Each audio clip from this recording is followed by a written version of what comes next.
It'll be one to go this time by. Coming to the green, buddy, coming to the green. Let's go get him. Go, go, go, go, go, go, go! Get your motor running. Head out on the highway. This event, two-time reigning series champion. Jimmie, great effort. Tell us about those qualifying laps today. Thank you. It was a great race car. I mean, a car that I could get aggressive with. From the first lap off the truck, we knew we had a lot of speed in the car, and we were towards the top of the sheet, I should say. So, all in all, I was really impressed with the car, and it just takes a little bit to get used to this track, remember the reference points and where to be. And we only ran, I think, 6 or 7 laps yesterday, and things were working well. And woke up this morning and drove probably 50 laps this morning in my mind mentally to make sure I hit my marks. Rolled out there and got 2 of the 4 corners right and got the pole. So, I had a great car. I did make some mistakes on my lap. This track sucks you into doing things that you regret. I nailed 1, felt really good through 1, got into 2 too hard and missed the exit of 2, and then went down into 3 and tried to make up some time and made another mistake, and then calmed down and got turn 4 pretty good and came back to the start-finish line. So. Just a great car, great effort, and very proud of my guys and how hard they've been working since the start of the season. We've been playing a bit of catch-up here, and I think we're going down the right road and making a lot of progress. Okay, questions for our pole sitter, Jimmie Johnson. You have a question? We will come around with a wireless mic. Give us your name and affiliation.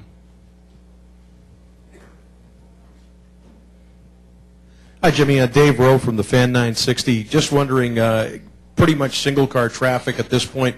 How do you think the new car is going to be once you get more traffic out there in practice this afternoon and the race?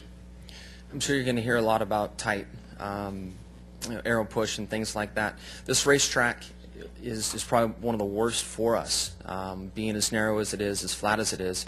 Great facility, tons of history, all the positive things about this racetrack. But when you run single file, the first car has the best air, and then on back it gets worse and worse. So. You're going to hear a lot about being tight. You'll hear a lot about track position. I would predict more than what you've heard in the past. This car seems to be more sensitive to that stuff. So we're very proud of where we're starting. That's why we put so much effort in starting up front. Hopefully we can maintain that on Sunday.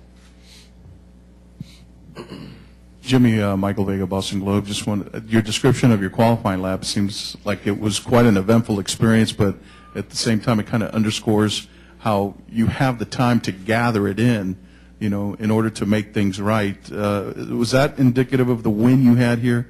The adversity you had, and yet your team still gathered it in and made it right at the end? Well, I think our team does a great job over the course of a race, adjusting and really trying to put ourselves in position or get ourselves back into position.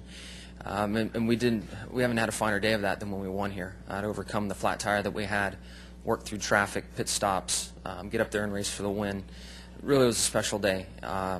This track is so challenging mentally.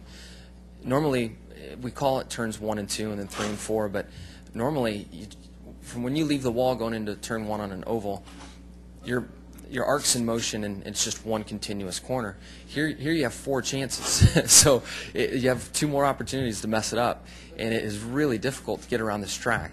1 and 3 looks very similar, drives totally different.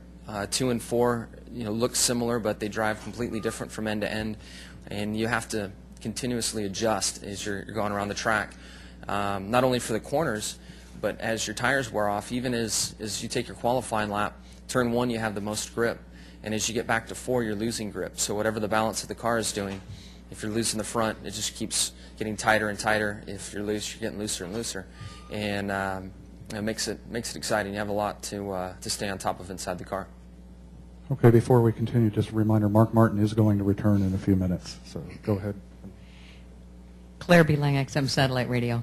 Can you talk more about going over the laps in your mind, if you do that every weekend, how you can click into that focus to do it, where you do it, and how much that helps you? Yeah, I spent a lot of time doing that. I've just done it my entire career. I actually know where it came from. My swim coach in high school had us memorize our starts, how many strokes it took to get to the end of the pool, your kick turn, and back to the finish, and would sit there with stopwatches as we were stretching and kind of work on that. And that just got into my mind at a young age and has been real helpful for me at the Cup Series.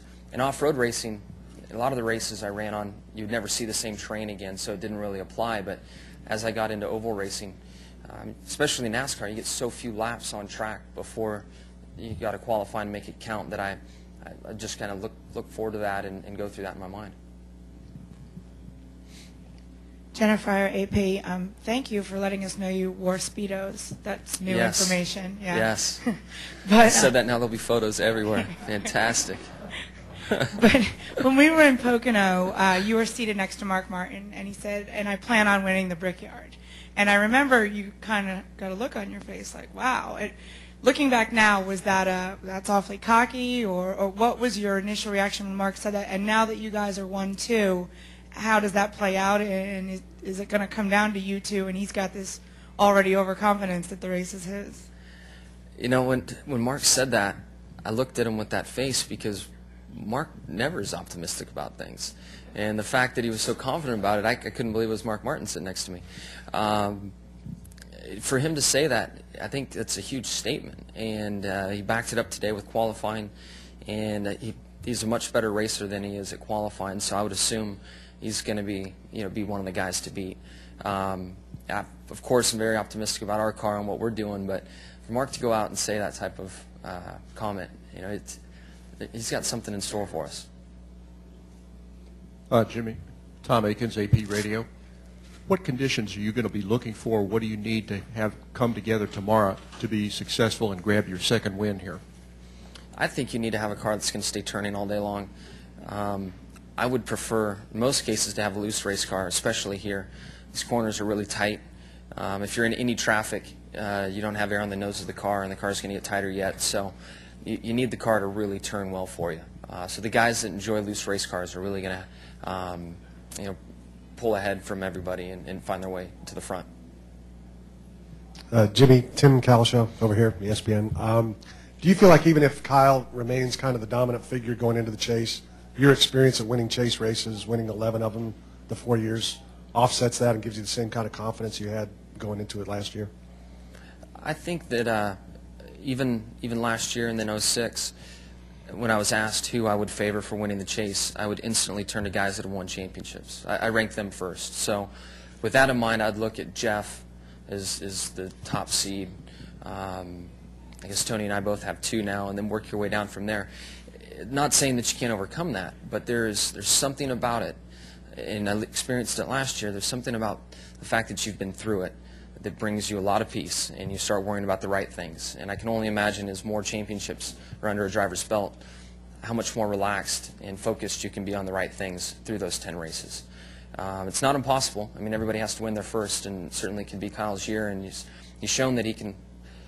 He's figured out how to win races and win them consistently. I think he's always been fast, but has had trouble getting to the end of the races, and now he's grasping that and is doing a great job at it. So I hope my experience, hope I make the chase. I know it sounds crazy, but you got to cover that first goal, cross it off the list. But after that, I think that with the momentum we have as a team and the experience we have over the last, really all 7 years we've been in the championship hunt at some point, that experience is very important. Gary Graves, USA Today. How would you describe the learning curve at this track with this particular car in light of what you've been able to put on the board these last 2 days? It's pretty tough. I'm thankful that I figured out how to drive this track with the old car. I feel for the new guys that are coming in, especially someone like Patrick Carpentier. And Juan did a great job adapting last year, which was really impressive. But those guys are used to going around here flat out at 225 or whatever, and there's no way you can even think about driving this car like that. And even from last year's car to this year's car, the cars are slower and don't react as well. It's a track that's extremely inviting and makes you want to drive in the corners deep, but you get penalized if you don't hit the corner right. The straightaways are so long that if you miss the center of the turn and you get in too hard, you can't get off the corner. And I'm thankful that I figured that out and have brought that approach over here and know my marks, know my reference points. 'Cause it's tough as a rookie. It's tough as a guy that doesn't have a lot of experience here in these cars to come in and run well here.